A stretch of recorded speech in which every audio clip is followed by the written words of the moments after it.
7 years after the last installment, we finally received the next game in a legendary line of horror games, Amnesia Rebirth. This game, much like A Machine for Pigs, is set in the same universe as Dark Descent, but it isn't directly tied to that story, though it's much closer than Pigs was. Rebirth features main character Tazi Trianon, a Parisian drafting technician, who finds herself stranded in the desert after her team's plane crashed. Naturally, per the title, she is experiencing some casual amnesia. As she searches for the rest of her crew and her husband Salim, though, she starts to piece things back together regarding the aftermath of the crash. One place where the game immediately curves from the Amnesia formula is story. It has one.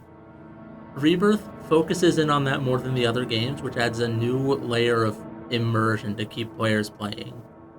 It also features the reintroduction of sanity from Dark Descent, but this time it's known as fear.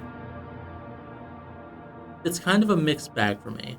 I do enjoy the plot that it's handing us, and it seems to lean away from jump scares and more into anxiety-tripping ambiance, but not everything was so swell.